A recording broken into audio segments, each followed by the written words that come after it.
Bismillahirrahmanirrahim. Assalamualaikum warahmatullahi wabarakatuh. Dalam Al-Quran Allah menjelaskan kepada kita, Yas'alunaka 'anis sa'ati ayyana mursaha fima anta min zikraha ila rabbika muntahaha. Kita semua manusia saling bertanya-tanya. Yas'alunaka 'anis sa'ah, kapan sih hari kiamat? Kapan hari kiamat? Tanda-tandanya begini dan begitu. Ya, semuanya itu menjadi peringatan bagi kita, orang-orang yang beriman khususnya. Tapi kapan terjadinya kiamat itu?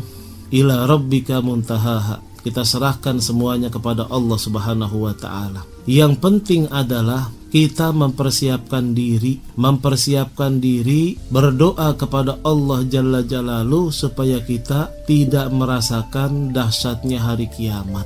Ya, sebelum hari kiamat sudah meninggal dunia dah. Karena kita yakin kita pasti akan mati. Meskipun sedikit banyak di antara kita takut mati, ya. Tapi mudah-mudahan kita mati dalam keadaan husnul khotimah. Sehingga Allah berfirman kepada kita, Ya ayyatuhan nafsul mutmainnah, irji'i ila rabbik radiyatan mardiyah, fadkhuli fi ibadi wadkhuli jannati. Wahai nafsu yang tenang, wahai orang-orang yang beriman yang mempunyai nafsu yang tenang, kembalilah kepada Tuhanmu dengan penuh keridhaan darinya, dengan penuh rahmat darinya.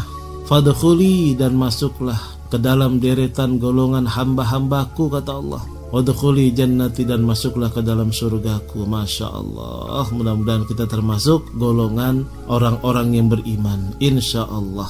Singkatnya, ya, terjadi pada akhirnya nanti hari kiamat. Sekarang ini tanda-tanda hari kiamat sudah sangat banyak yang terjadi. Ya, tinggal menunggu Dajjal turun, kemudian Ya'juj wa Ma'juj. Setelah itu baru kita tunggu terbitnya matahari yang biasanya dari timur, tapi ini dari barat. Ketika terbit matahari dari barat, kemudian api menggiring kita dari timur sampai barat, dari selatan sampai utara, menggiring tuh seakan-akan bumi ini hancur. Kemudian meledak.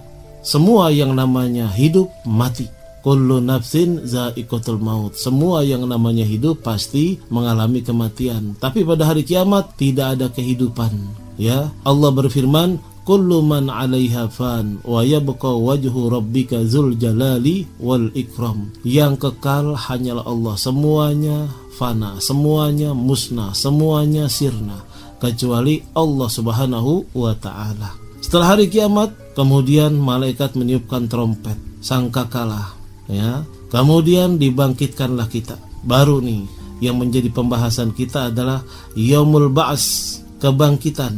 Yaumul Ba'as, hari kebangkitan. Ada 3 tahapan alam yang kita lalui ini: alam dunia, alam barzakh, dan alam ketetapan, yakni surga dan neraka atau alam akhirat. Jadi alam dunia sedikit lagi nih kita akan lalui. Masuk ke alam barzakh, yaitu alam kubur. Dari alam kubur nanti baru ke alam akhirat. Tinggal kita pilih tuh surga atau neraka. Mudah-mudahan kita termasuk min ahlil jannah, orang yang masuk ke dalam surga, selamat daripada api neraka. Allah Subhanahu wa ta'ala menjadikan manusia terdiri dari jasmani dan rohani. Allah menjadikan hukum dunia diperuntukkan bagi jasmani, sedangkan roh mengikutinya. Dan menjadikan hukum barzakh diperuntukkan untuk roh, sedangkan jasmani mengikutinya. Dan menjadikan hukum-hukum pada hari kiamat berupa kenikmatan atau azab diperuntukkan pula atas jasmani dan rohani secara bersamaan, sebagaimana kita hidup di dunia. Kemudian dibangkitkan al-ba'as. Hari kebangkitan adalah hari dihidupkannya semua orang yang mati. Ketika ditiup sangkakala yang kedua kalinya oleh malaikat Israfil, peniup sangkakala, maka bangkitlah umat manusia menuju Tuhan semesta alam, Allah Subhanahu wa ta'ala, dalam keadaan tidak sehelai benang pun, dalam keadaan telanjang dan tidak dikhitan. Ini dalam satu riwayat. Dan setiap orang akan dibangkitkan sesuai keadaannya, sesuai keadaannya saat meninggal dunia.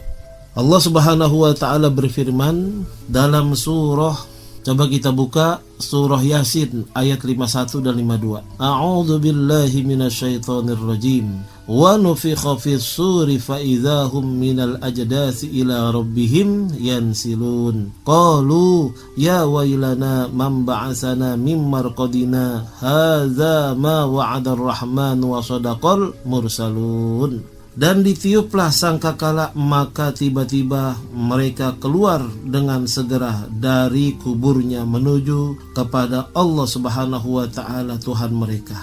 Mereka berkata, aduh, cilakalah kami, siapakah yang membangkitkan kami dari tempat tidur kami, kubur. Inilah yang dijanjikan Allah Subhanahu wa Ta'ala yang Maha Pemurah, dan benarlah Rasul-Rasulnya. Kemudian Allah berfirman juga dalam surah Al-Mu'minun ayat 15 dan 16, yang artinya, kemudian sesudah itu sesungguhnya kamu sekalian benar-benar akan mati. Kemudian sesungguhnya kamu sekalian akan dibangkitkan dari kuburmu di hari kiamat. Masya Allah. Jadi ini semua adalah benar, akan terjadi kepada kita, pasti kita akan alami. Percaya atau tidak, kita alami. Ustadz kayak tahu aja, kayak pernah ngalamin. Bukan pernah ngalamin, ini bersumber dari Al-Quran. Dari Al-Quran yang kita yakini kebenarannya, firman Allah Subhanahu wa Ta'ala. Bukan ustadz yang ngalamin, ini bukan kata-kata ustadz, bukan kata-kata kiai, tapi ini firman Allah Subhanahu wa Ta'ala. Kemudian Allah menurunkan air dari langit sehingga tumbuhlah manusia sebagaimana tumbuhnya benih. Dalam surah Al-A'raf ayat 57 Allah berfirman, dan dialah Allah yang meniupkan angin sebagai pembawa berita gembira sebelum kedatangan rahmatnya, yaitu hujan. Hingga apabila angin itu telah membawa awan mendung, kami halau, kami giring ke suatu daerah yang tandus, lalu kami turunkan hujan di daerah itu. Maka kami keluarkan dengan sebab angin dan berbagai macam buah-buahan. Seperti itulah kami membangkitkan orang-orang yang telah mati. Mudah-mudahan kamu mengambil pelajaran dari semuanya ini. Nah, kemudian ada hadis dari Abu Hurairah radhiyallahu an, Rasulullah sallallahu alaihi wasallam bersabda, rentang waktu antara dua tiupan itu, ya, tiupan kematian dan tiupan kebangkitan adalah 40. Rasulullah nggak mengatakan 40 tahun, 40 hari dan lain sebagainya, tidak. Mereka bertanya, wahai Abu Hurairah, 40 harikah atau bagaimana? Kemudian Abu Hurairah menjawab, aku ingkari. Mereka berkata, 40 bulankah? Ia berkata, aku ingkari, aku tidak tahu. Mereka berkata, 40 tahunkah? Kemudian aku pun tidak tahu. Kemudian Allah Subhanahu wa Ta'ala menurunkan air dari langit, maka tumbuhlah manusia sebagaimana tumbuhnya benih. Setiap manusia pasti akan hancur kecuali satu tulangnya, yaitu tulang punggung ekor, tulang sulbi. Darinya lah manusia diciptakan kembali pada hari kiamat. Kemudian siapakah yang pertama kali dibangkitkan oleh Allah Subhanahu wa Ta'ala? Yang pertama kali dibangkitkan oleh Allah Subhanahu wa Ta'ala adalah, kata Rasulullah sallallahu alaihi wasallam dalam hadis riwayat Imam Muslim radhiyallahu an, hadis nomor 2278. Coba kita buka ya, hadis Muslim 2278.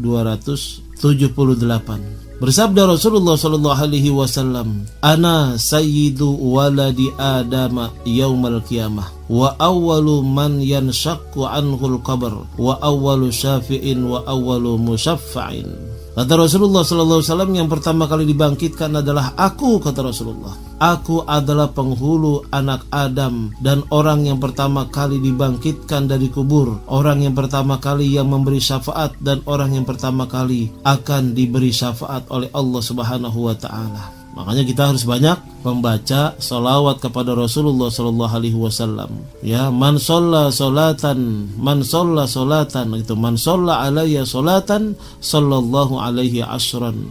Ini kemuliaan yang Allah berikan bagi siapa saja yang bersalawat kepada Rasulullah. Siapa saja yang bersalawat kepadaku 1 kali, maka Allah akan memberikan salawat kepadanya 10 kali, 10 kali lipat. Kenapa? Karena kemuliaan Nabi Muhammad. Sampai kemuliaan beliau pertama kali dibangkitkan, yang pertama kali mendapatkan syafaatul uzma dan mendapatkan izin untuk memberikan syafaat. Masya Allah.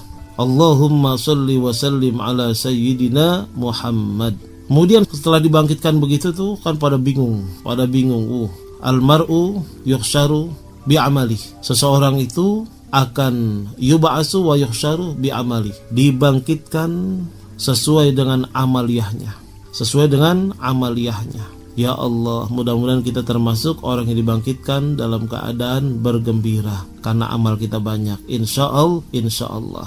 Allah berfirman, "Qul innal awwalina wal akhirin lamajmu'una ila miqati yaumin ma'lum." Katakanlah wahai Muhammad, sesungguhnya orang-orang yang terdahulu dan orang-orang yang terkemudian benar-benar akan dikumpulkan di waktu tertentu pada hari kiamat nanti, pada hari yang dikenal, yaitu hari kiamat. Surah Al-Waqiah. Allah juga berfirman dalam surah Al-Maryam. Coba kita lihat surah Maryam ayat 93-95. A'udzubillahi minasyaitonirrajim, yang artinya tidak ada seorang pun di langit dan di bumi kecuali akan datang kepadanya, yaitu kepada Allah Subhanahu wa ta'ala yang maha pemurah selaku zat yang maha kuasa lagi perkasa. Sesungguhnya Allah Subhanahu wa ta'ala telah menentukan jumlah mereka dan menghitung mereka dengan hitungan yang tepat dan teliti. Dan tiap-tiap mereka akan datang kepada Allah Subhanahu wa ta'ala pada hari kiamat nanti dengan sendiri-sendiri. Ya Allah. Ini surah Maryam ayat 93. Kita akan datang kepada Allah dengan sendiri-sendiri, bertanggung jawab. Summa latus'alunna yawma idzin 'anin na'im. Disitulah kita tidak bisa berkutik. Semuanya akan diminta pertanggungjawaban oleh Allah. Semuanya akan diminta pertanggungjawaban oleh Allah. Allahumma hasibna hisaban yasirah. Ya Allah, hisablah kami dengan hisab, dengan perhitungan, dengan pemeriksaan yang ringan ya Allah. Allahumma hasibna hisaban yasirah. Saya tidak sanggup memikirkannya bagaimana kondisi ketika itu. Dosa kita sangat banyak, baik kepada Allah juga kepada manusia. Ya Allah. Ya, yuhsyarun nas yaumal qiyamah ala ardi bayda afra'a ka kursin naqi laisa fiha alamun li ahad. Manusia digiring pada hari kiamat ke bumi yang putih gersang seperti lempengan putih bersih yang tidak terdapat alamat, atau juga bangunan yang bekas, pokoknya terhampar begitu saja. Ini Masya Allah. Wa nahsyuru yaumal qiyamati.